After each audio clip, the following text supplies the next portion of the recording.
নমস্কার বন্ধুরা, চলে এসেছি তোমাদের সঙ্গে রান্না বান্না নিয়ে জোয়া কিচেনে।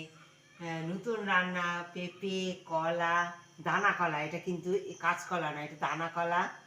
আর এই যে কুলেখাড়া শাক আর এই মাছ, এই দিয়ে সুন্দর একটা তরকারি রেসিপি করব। তোমরা আমার সঙ্গে থেকো, স্কিপ না করে পুরো ভিডিওটি সঙ্গে থেকে দেখো, খুব ভালো লাগবে আশা করি।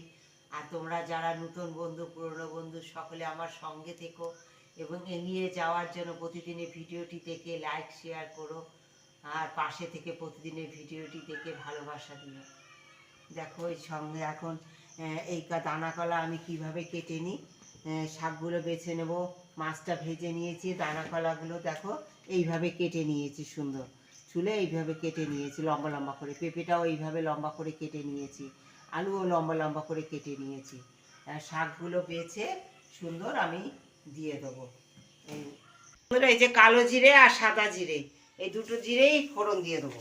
দুটো তিনটে গোলমরিচ, পেঁয়াজ বাটা, এর মধ্যে সামান্য রসুন আছে আর জিরা বাটা, নুন, হলুদ, কাঁচা লঙ্কা আর গোলমরিচের গুঁড়ো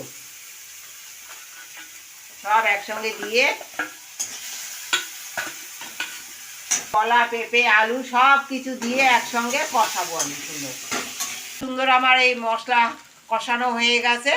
এবার দিয়ে দেবো এই দেখো কুলেখাড়া শাকগুলো সুন্দর কেটে ধুয়ে নিয়েছি, এই কুলেখাড়া শাকগুলো দিয়ে দেবো। পেঁপের তরকারি তো আমি তাই জন্য গরম জল করে নিয়েছি, এই গরম জল দিয়ে দেবো। জল ফুটে গেছে, দিয়ে দেবো আমি মাছগুলো।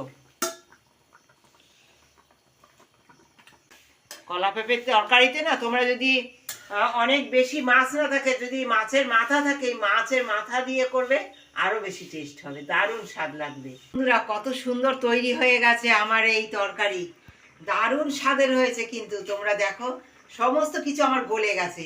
হ্যাঁ, তোমরা এইভাবে একবার ট্রাই করো। মাছ দিয়ে, দানা কলা দিয়ে, পেঁপে দিয়ে, আলু দিয়ে আর কুলেখাড়া শাক দিয়ে এই ঝোলের রেসিপি তোমাদের যদি ভালো লাগে একবার ট্রাই করো। আর কমেন্ট করে পাশে থেকে প্রতিদিনের ভিডিওটি দেখে লাইক শেয়ার এবং সাবস্ক্রাইব করো। আমাদের ভালোবাসা দিয়ে এগিয়ে যাওয়ার জন্য সর্বদা সঙ্গে থেকো।